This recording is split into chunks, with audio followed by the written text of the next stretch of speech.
त्यातले unit cells किती टाईपचे आहेत, तर युनिट सेल्स किती टाईपचे होते, तर 7 टाईपचे युनिट सेल्स होते. मग त्यामध्ये जर अरेंजमेंट बघितला अकॉर्डिंग टू द ब्रवाइस अरेंजमेंट किती अरेंजमेंट होते, 14 अरेंजमेंट होते. मग 14 अरेंजमेंट बघितल्यानंतर ना आपण बघितलं की number of atoms per unit cell of a cubic unit cell. Cubic unit cell मध्ये किती स्ट्रक्चर्स पॉसिबल आहेत, 3 स्ट्रक्चर पॉसिबल आहेत. कोणते कोणते 3 स्ट्रक्चर पॉसिबल होते, simple cubic, body centred cubic आणि फेस सेंटर्ड क्युबिक. हे 3 युनिट सेल पॉसिबल होते. आणि हे 3 क्युबिक युनिट सेल नंतर काय होतं, काय बघितलं, पॅकिंग इन सॉलिड्स. मग पॅकिंग इन सॉलिड्स बघताना आपण पहिला सिंगल बघितलं, सिंगल रो म्हणजे 1 डायमेन्शन बघितलं अरेंजमेंट ए टाइप. मग 2 dimension A type square closed packing बघितली.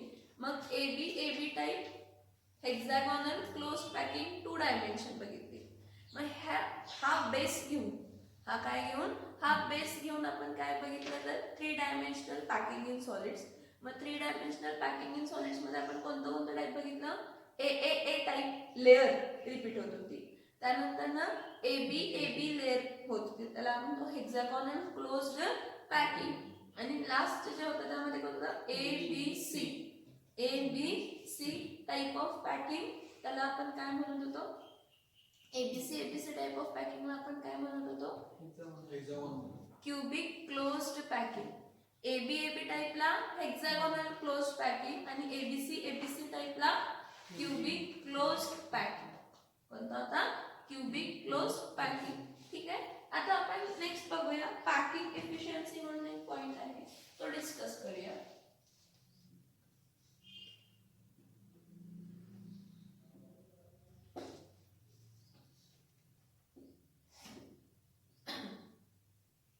डिस्कस करूया पॅकिंग इफिशियन्सी.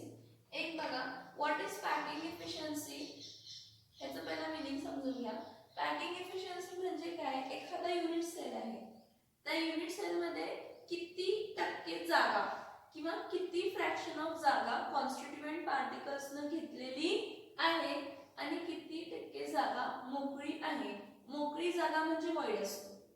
मोकळी जागा म्हणजे कोणतं असतं तर व्हॉइड. हा, तर इथे लक्षात काय असणार आहे, packing efficiency, packing efficiency is equals to volume of sphere. का व्हॉल्यूम ऑफ स्फियर घेतला, तर जे काही कॉन्स्टिट्यूएंट पार्टिकल्स आहेत ते कशामध्ये कन्सिडर केले, स्फियर्स मध्ये कन्सिडर केलेले आहेत.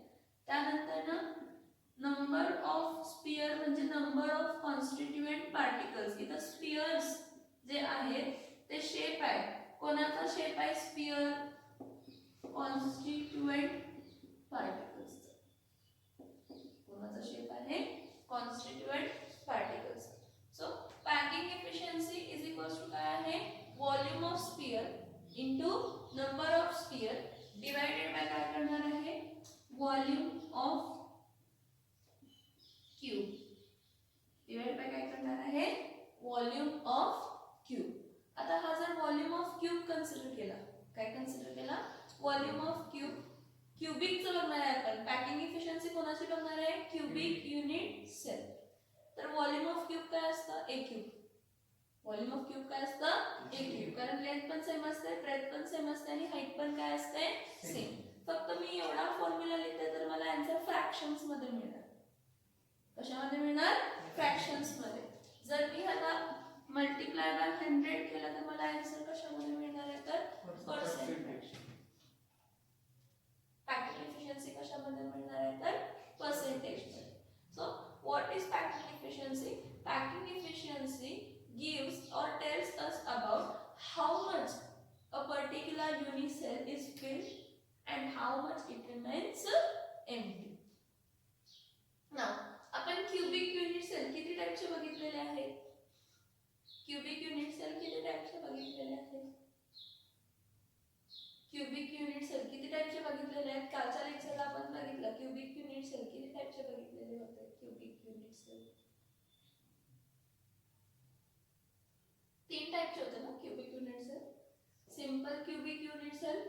Body centred cubic unit cell आणि space centred cubic unit cell. माहिती बघा.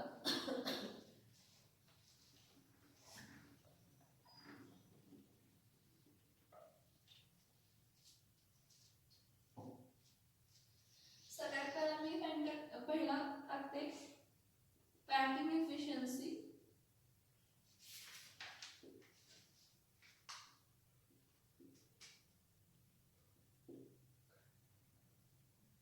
of simple cubic unit cell.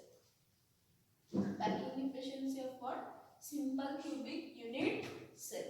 आता ह्याची पॅकिंग एफिशियन्सीच्या आधी हे बघा,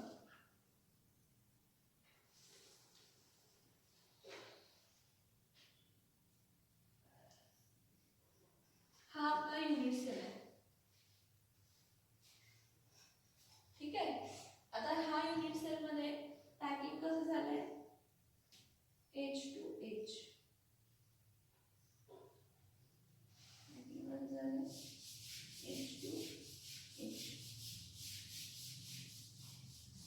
पॅकिंग कसं झालंय, H2H.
लॉजिक लक्षात येते का बघा. हा कॉर्नरचा भाग आहे. कॉर्नरचा किती भाग आहे, 1/8. कॉर्नरचा किती भाग आहे, हा 1/8.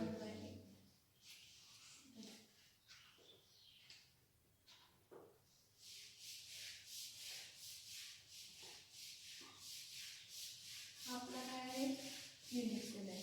असं सगळीकडेच फिल असणार आहे. मी आता फक्त दाखवत नाही, तेवढं सगळं स्केच करत बसेल. हे फिलिंग आहे. आता तुम्हाला जे काही दिसतंय आत काय आहे, एम्प्टी स्पेस आहे. म्हणजे ही जर बघितली, ही अशी, ही वाली काय आहे, एम्प्टी स्पेस. ही आहे ती काय आहे, एम्प्टी स्पेस. इथं मागे पण कॉन्स्टंट पार्टिकल असणार आहे का, H2H लागले मागच्या साईडला. ठीक आहे. आता ह्यामध्ये बघा, हा जो आहे एज लेंथ, हा काय आहे, A. हा पण एज लेंथ काय आहे, A. आणि हा पण एज लेंथ काय आहे, A.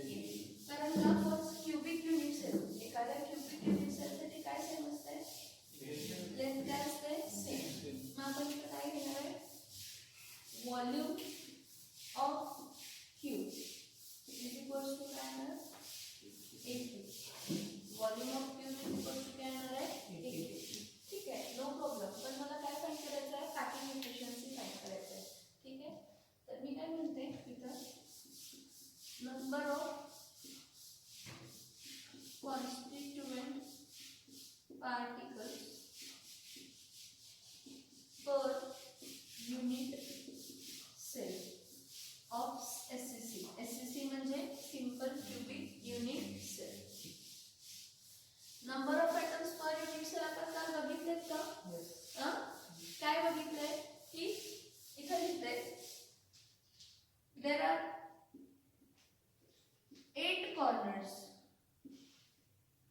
There are how many corners? 8 corners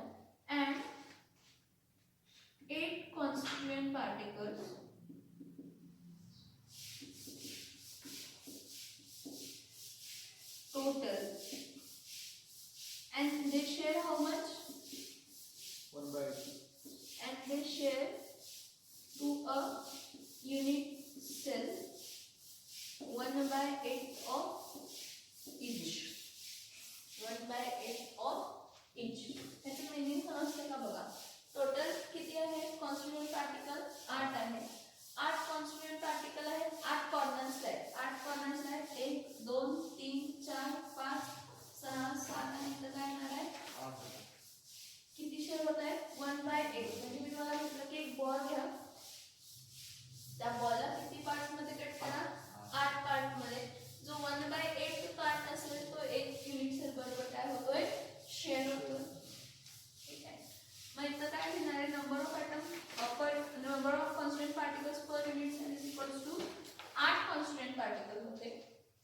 तर एका युनिट सेलला किती शेअर होतात? 1/8. म्हणजे कट होऊन किती येणार आहे? 1 कॉन्स्टिट्यूएंट पार्टिकल. 1 constituent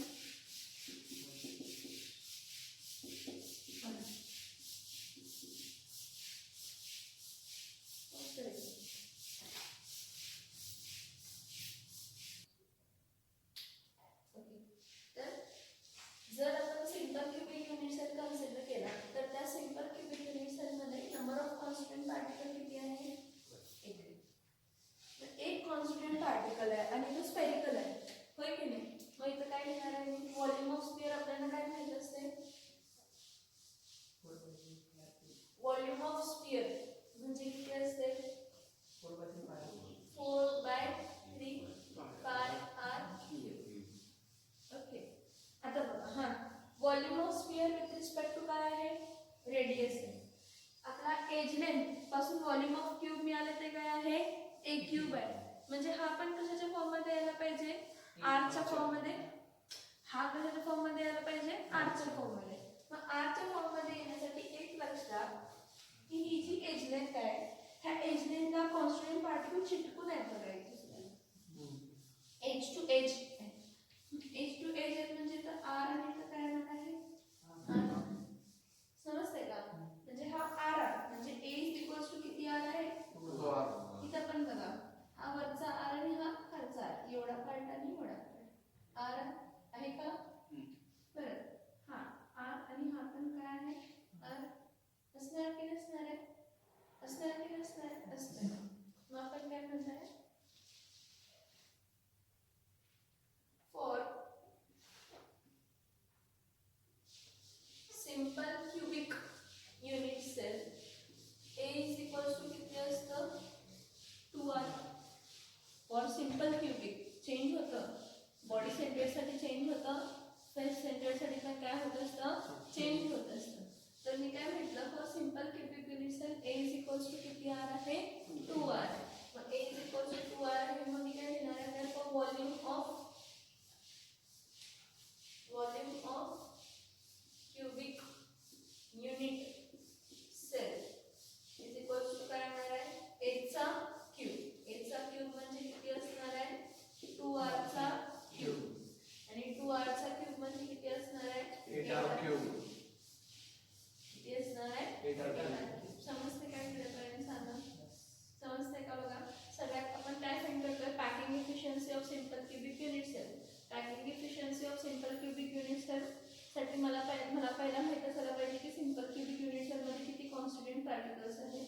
त्यानंतर व्हॉल्यूम ऑफ स्फिअर तर फिक्स असणार आहे 4/3 पाय r क्यूब. नेक्स्ट मला काय माहित असायला पाहिजे? तर एज लेंथ आणि रेडियस कसे रिलेटेड आहे? काय कसे रिलेटेड आहे? एज लेंथ आणि रेडियस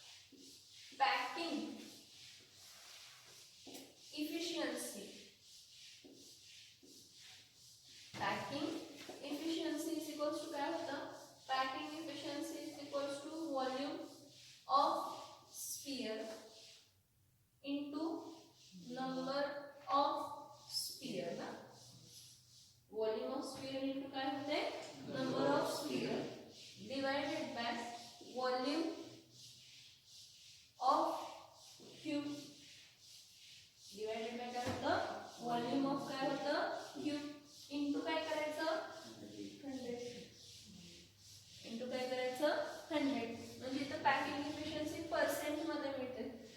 कशामध्ये मिळते? पर्सेंट मध्ये मिळते. आता ह्यासाठी काय करायचं बघा, इथं जरा बघा सगळ्यांनी ह्या पार्टमध्ये packing efficiency is equals to volume of sphere into number of sphere divided by volume of cube into 100. Volume of cubic unit किती आहे? 8r cube. Volume of sphere किती आहे? 4/3 पाय r क्यूब. आणि number of constant particle per simple cubic unit cell किती आहे? 1 आहे. मग हे सगळे व्हॅल्यूज इथं पुट केलं, इथं असं शॉर्ट फॉर्म मध्ये लिहिलं percent packing efficiency is equals to काय लिहिते? Percent packing efficiency is equals to. मला सांगा व्हॉल्यूम ऑफ स्पियर किती आहे? 4/3 मग इथं लिहिते 4/3 pi r cube into number of constant particle किती आहे? 1 डिवाइडेड बाय काय आहे? 8r cube. कारण व्हॉल्यूम ऑफ क्यूब किती आहे? व्हॉल्यूम ऑफ क्यूब किती आहे? 8r cube. मला सांगा हा इकडचा r क्यूब आणि इकडचा r क्यूब काय होणार आहे? कॅन्सल. न्यूमरेटर्स डिनॉमिनेटर काय होतो? Numerators denominator becomes denominator. पहिला हे समजून घ्या, जो डिनॉमिनेटर असतो न्यूमरेटरचा जो डिनॉमिनेटर असतो तो खालीच जातो. तो न्यूमरेटर्स डिनॉमिनेटर बिकम्स डिनॉमिनेटर. म्हणजे ह्याला मी लिहिताना कसं लिहिणार आहे? 4/3 इंटू 8 इंटू पाय. सो 4 1 जा 4 2 जा इंटू 100. इथं विसरू नका इंटू काय आहे? 100. ठीक आहे. 4 इथं कट होणार काय आहे? पाय अपॉन 3 2 जा काय येणार आहे? 6 pi into 6 pi upon 6 into 100. पायची value किती असते? 3.14. हा 3.14 इंटू काय येणार आहे? 100 अपॉन काय येणार आहे? 6. ह्याची व्हॅल्यू फाइंड केली, ह्याची जर अप्रॉक्स किती पर्सेंट येत आहे? 52%. ह्याची जर व्हॅल्यू फाइंड केली तर अप्रॉक्स किती पर्सेंट येणार आहे? 52%. किती पर्सेंट येणार आहे? 52%. 52 पॉइंट समथिंग येते.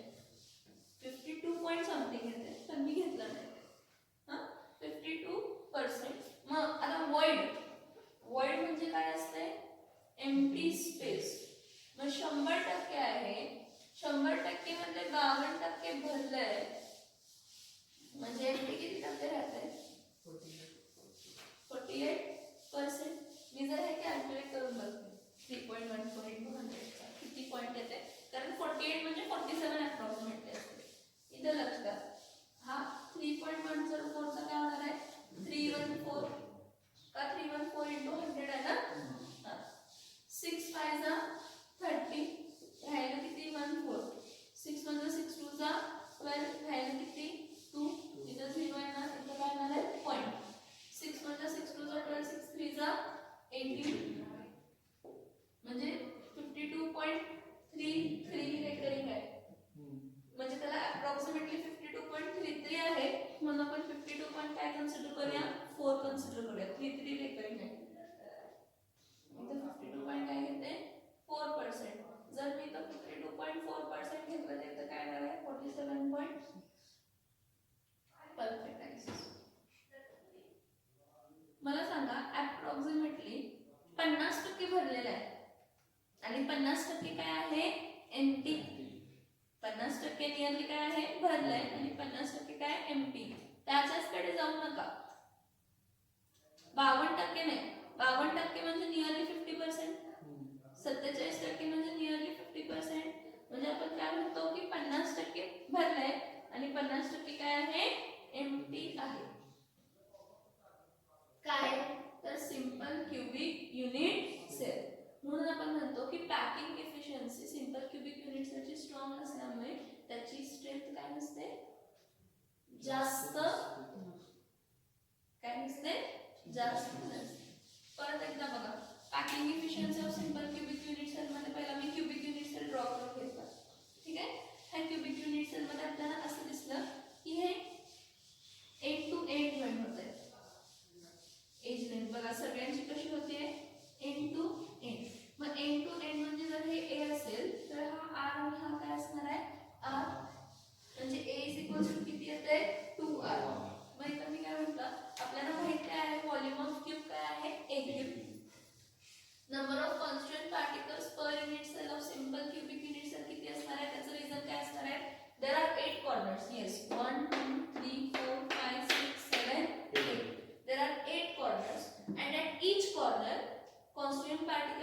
How much 1/8. कॉन्स्टंट पार्टिकल किती शेअर होतं 1/8. तर मी इथं म्हटलं number of constant particle per unit cell equals to काय असणार आहे 8 into 1/8 म्हणजे 8 कॉन्स्टंट पार्टिकल आहेत. शेअर किती होत आहे 1/8. मग जर ते 8 तुकडे जुळवले तर काय मिळणार आहे एक कॉन्स्टिट्यूएंट पार्टिकल. म्हणजे तर काय मिळणार आहे 1 constituent particle per unit sale.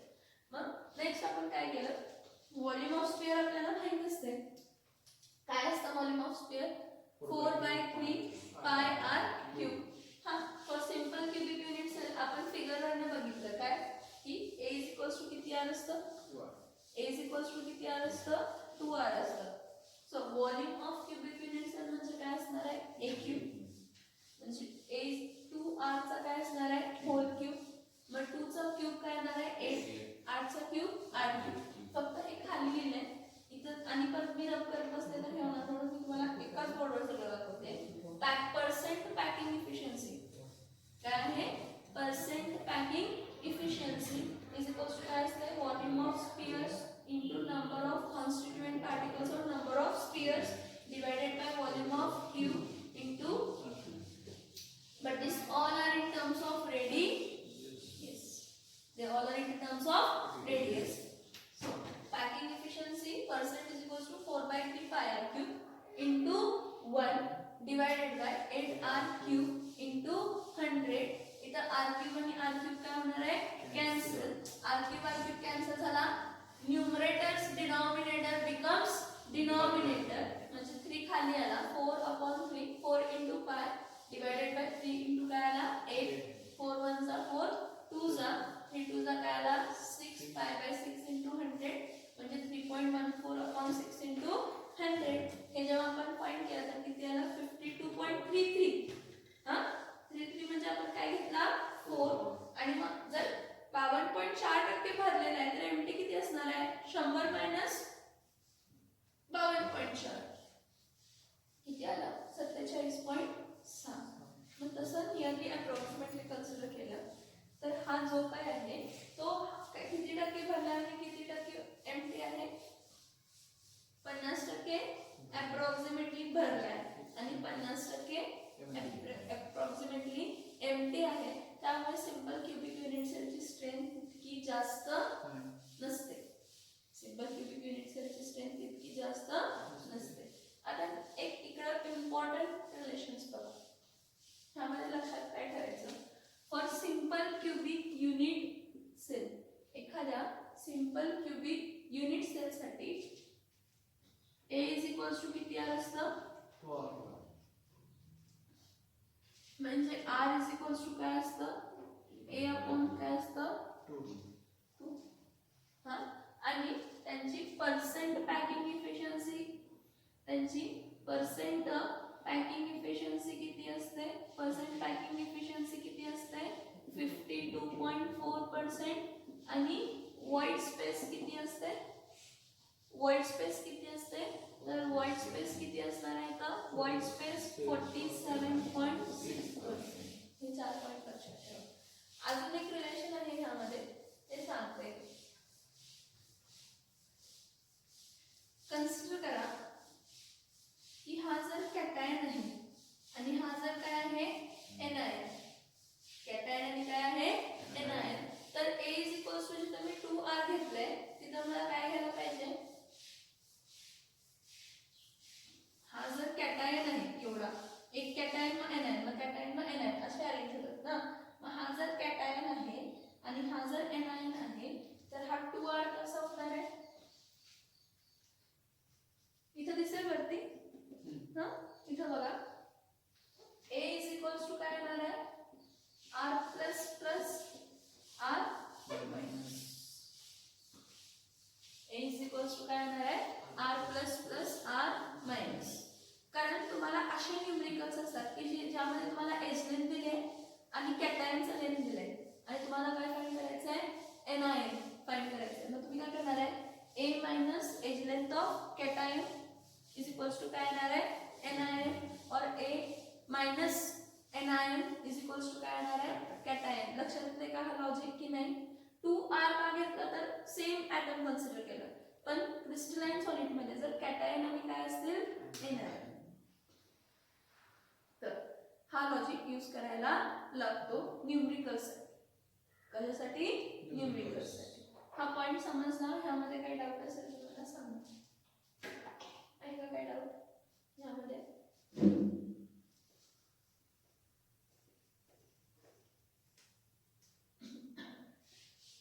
बरं ठीक आहे. आपण बॉडी सेंटर्ड बघितलेला होता ना क्युबिक युनिट सेल. मग त्याबद्दल काय काय जरा रिवाइज करा. बॉडी सेंटर्ड युनिट सेल मध्ये काय असतं? क्युबिक युनिट सेल मध्ये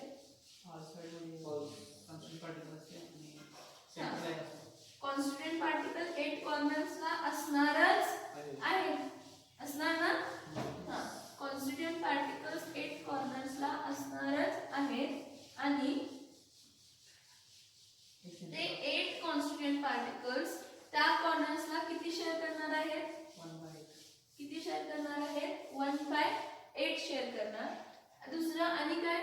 आणि कुठं तर असणार आहे बॉडी सेंटर्ड कॉन्स्टंट पार्टिकल म्हटल्यावर सेंटरला एक कॉन्स्टंट पार्टिकल असणार आहे की जो कोणाबरोबर ही काय होणार नाहीये? शेअर होणार नाही. बॉडी सेंटर्ड कॉन्स्टंट पार्टिकल एक असणार आहे की जो कोणाबरोबर ही काय होणार नाहीये? शेअर होणार नाही. मग total number of constant particles किती आले? कसे 2 आले? 1/8 total number of constant particle किती आले? तर काय आहे की 8 कॉर्नर्सला 8 कॉन्स्टंट पार्टिकल होते आणि ते किती शेअर होते? 1/8. म्हणजे 8 × 1/8 किती आला? 1. आणि दुसरं कोणतं? एक कुठं होता तर सेंटरला. एक कुठं होता तर सेंटरला होता. लक्षात. आता body centred cubic unit cell साठी खूप लक्ष देऊन जरा बघा की मी जे स्ट्रक्चर काढते ना ते स्ट्रक्चर जरा सगळ्यांनी लक्ष देऊन बघा.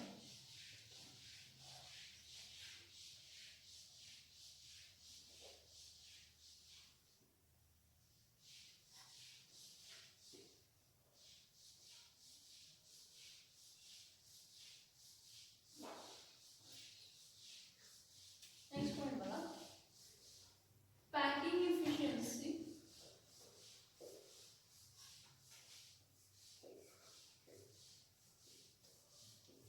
Of BCC. BCC म्हणजे कोण झाला? Body centred cubic unit cell. आता BCC चा सगळ्यात पहिला मी काय करते? स्ट्रक्चर काढते.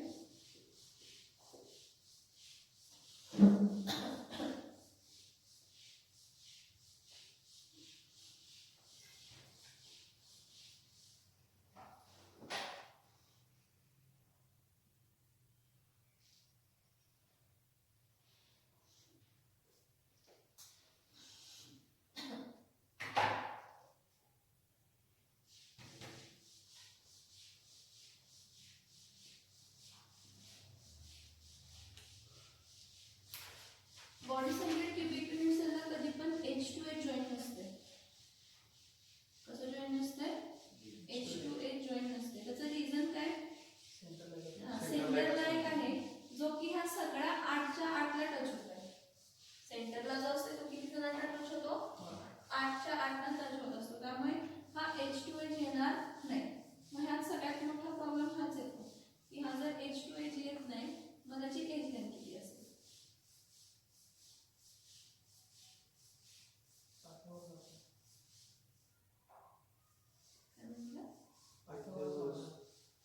लागणार पाहिजे. टेक्स्ट बुक सगळ्यांनी क्लोज करा. इथं काय करते ना, एक कन्सेप्ट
बॉडीच्या किती आहे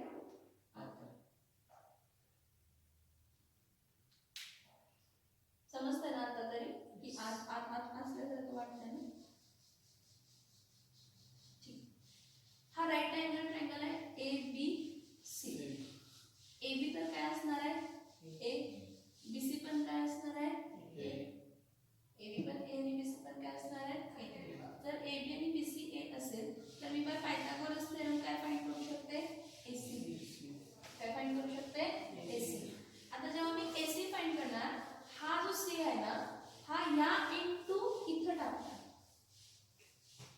समजतंय का या इनटू इथं टाकणार म्हणजे ही रूम जी आहे ना ही रूम क्यूबिक आहे कन्सिडर करा ही रूम क्यूबिक असेल तर हा एंड आहे या इनटू त्या एंड पर्यंत समजलं का सेंटर हा सेंटर या इनटू त्या एंड पर्यंत क्यूबिक कन्सिडर करा ह्या रूमला तुम्ही जी पण रूम बसलाय त्या रूमला काय कन्सिडर करा क्यूबिक कन्सिडर करा म्हणजे डायगोनल तुम्ही ड्रॉ केला ऍक्च्युली अपोजिट एंडला म्हणजे ह्या एंड टू सेंटरला तुम्ही काय करताय ह्या एंड टू इथं पर्यंत जॉईन करताय त्यामुळे तुम्हाला सेंटर मध्ये काय आहे ते समजणार ना सेंटर मध्ये लॉजिक कसं आहे ते समजणार आता कसं समजणार बघा की हा जो फिगर आहे हा जो सी आहे हा जो सी होता ह्यापासून मी डायगोनल ड्रॉ करणार तो अपोजिट एंडला असणार आहे का अपोजिट एंड आहे बघा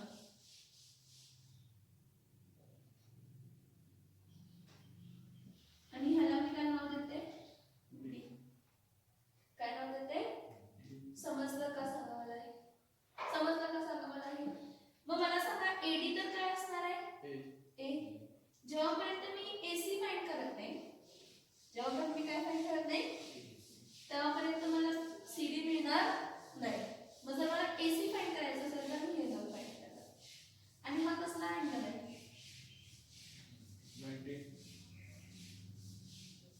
कसला अँगल आहे 90 इथपर्यंत समजलं का सांगा ना what as you see further जो हा सेंटरचा पार्ट आहे सी हा पूर्ण आतला पार्ट करते हा फ्रेम जी आहे ही आतली जी फ्रेम आहे इथं सी म्हटलं आणि इथं काय म्हटलं डी हे बघा हा सी आणि हा काय आहे डी आणि हा काय आहे ए तर हा कसा आहे बघा सी डी ए घेत असताना हा कॉन्स्टंट पार्टिकल कसा आहे इथे एक आहे ही आत चाललाय आत आत म्हणजे ह्या इनटू त्या एंड पर्यंत हा आत आहे हा आहे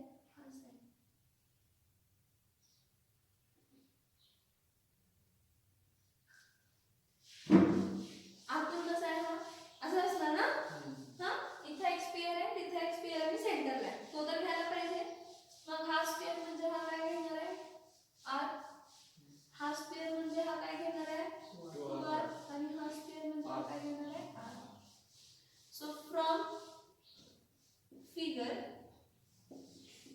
CD is equals to किती आर आहे CD is equals to किती आहे 4 आहे हे बघा from figure CD is equals to how much 4 आहे हे बघा इथून इथपर्यंत लेंथ किती झाला r हा रेडियस हा सेंटर जर असेल तर हा r आणि हा r किती r झाला म्हणजे इथे किती आला 2r आणि हा इथला काय झाला तर समजते का की नाही समजते okay so from figure CD is equals to what 2r आता जरा वरती काय काय लिहिते बघ now in BCC there are 8 constituent particles 8 constituent particles present at 8 corners किती corners ला present असतात 8 corners and share 1/8 of it to a single unit cell. एका युनिट सेलला किती शेअर करतात 1/8 8 कॉर्नर्स आहेत 1 2 3 4 5 क्रमांक 6 7 आणि काय आहेत 8 ते शेअर किती करतात 1/8 ठीक आहे and one constituent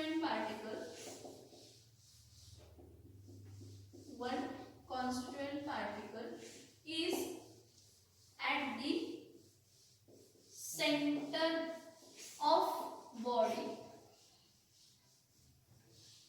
which is not shared with any unit cell. याचं meaning समजलं का सांगा? काय आहे?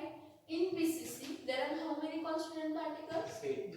In BCC there are 8 constituent particles present at 8 corners and shares 1/8 of it. किती शेअर करतात? 1/8 of it to a single unit cell at one constituent particle unit cell and one constituent particle is present at the center of the body which is not shared with any constituent particle. म्हणजे हा आतला बॉडीचा बॉडीचा आत. ठीक आहे.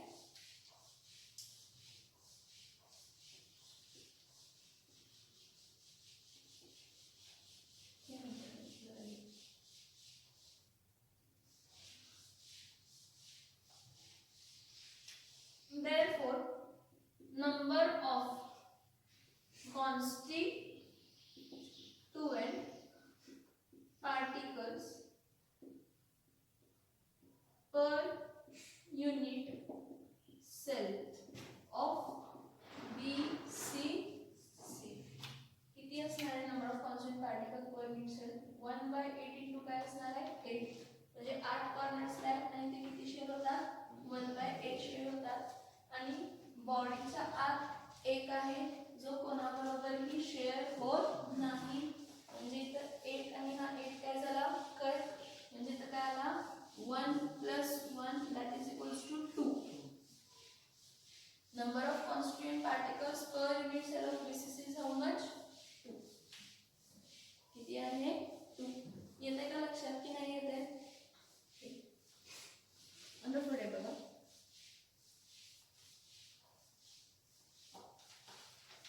So, volume of sphere किती असते? Volume of sphere किती असते? 4/3 pi r cube. पहिला आपण काय फाइंड केलं? Number of constituent particle. दुसरं फाइंड केलं व्हॉल्यूम ऑफ काय फाइंड केलं? स्फियर. आता काय फाइंड करायचं आहे? Volume of cube. Volume of cube साठी सगळ्यात पहिला काय पाहिजे? एज लेंथ पाहिजे ना. काय पाहिजे? Edge length. आपण इथं कन्सिडर करताना हा फिगर कन्सिडर करूया की हा आपला body centred cubic unit cell आहे. त्या बॉडीच्या आत एक आहे आणि बॉडीच्या आत एक आहे आणि हे कशा आहेत? ह्याच्या एजेस आहे.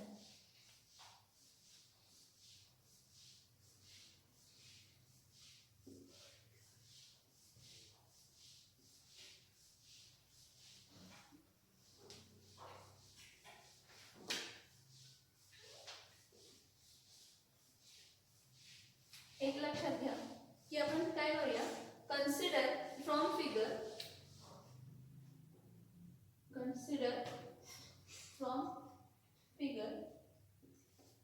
अ right angled triangle ABC. Consider काय करा? फिगर मधून काय? Right angle triangle ABC. आता फिगर मध्ये दाखवायचा ABC. हा A आहे, हा A आहे, हा B आहे, हा C आहे. हा AB किती असतो? A एज लेंथ आहे. BC किती असतो? A.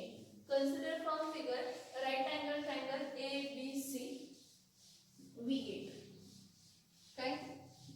AB चा स्क्वेअर प्लस BC चा square is equals to AC चा स्क्वेअर. AB किती आहे? A square. BC पण किती आहे? A square. A square plus A square किती येणार आहे? म्हणजे AC स्क्वेअर ला 2A square is equals to काय येणार आहे? AC चा स्क्वेअर. हा आहे तसा ठेवूया.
C आहे, हा D आहे आणि इथं काय आहे A. तर हा C असा आहे. इथं एक कॉन्स्टंट पार्टिकल आहे, इथं एक कॉन्स्टंट पार्टिकल आहे आणि ह्याच्या सेंटर मध्ये एक आहे का? If we think about C to D arrangement कशाची, कॉन्स्टिट्यूएंट पार्टिकलची, तर ही अशीच आहे ना, असं वर खाली नाही आहे, वर खाली नाही आहे, सॉरी, असं टच नाही, असं असं परफेक्टली एक दुसऱ्याला असं टच होते, परफेक्टली टच होते एक दुसऱ्याला. मग जर मी कन्सिडर केला तर हा काय आहे, R आहे, हा काय असणार आहे R, आणि परत इथं काय असणार आहे R, परत हा काय असणार आहे R, म्हणजे टोटल हा बघा हा R आहे, हा पण R आहे, हा पण R आहे आणि हा पण काय आहे R. म्हणजे CD इज इक्वल्स टू किती येते 4R. हा मला पाहिजे CD is equals to 4R. हा आपण फिगर मध्ये काढला. समजते का की नाही समजते? ओके. आता नेक्स्ट बघा, CD इज इक्वल्स टू काय फाइंड केला, 4R फाइंड केलं. ओके, तर इथं CD is equals to 4R find केला. मग मी इथं काय करते, in right angled triangle, in right angle triangle कोणता असणार आहे, DAC. हे बघा DAC काय असणार आहे, DA चा स्क्वेअर प्लस AC चा square is equals to CD चा स्क्वेअर. DA किती आहे A स्क्वेअर, AC किती आहे 2A स्क्वेअर, CD किती आहे 4R चा होल स्क्वेअर. लक्षात येते का बघा, DA किती आहे A स्क्वेअर, AC किती आहे 2A स्क्वेअर, CD किती आहे 4R चा square. A square plus 2A square plus A square म्हणजे तो 1 आहे ना, म्हणजे तो काय येणार आहे 3A square is equals to 4R चा स्क्वेअर. मग मला सांगा 3A स्क्वेअर 4R चा स्क्वेअर म्हणजे किती येणार आहे 16 ना, 4 4 जा 16 R स्क्वेअर. मग मला एज लेंथ कोणाच्या फॉर्म मध्ये पाहिजे, रेडियस. म्हणजे काय येणार आहे A square is equals to 16/3R square, taking square root on both side. A is equals to 16 चा रूट काय येतो 4, 4 root 3 R. Sorry square, sorry. A is equals to काय येणार आहे 4/√3 काय येणार आहे R.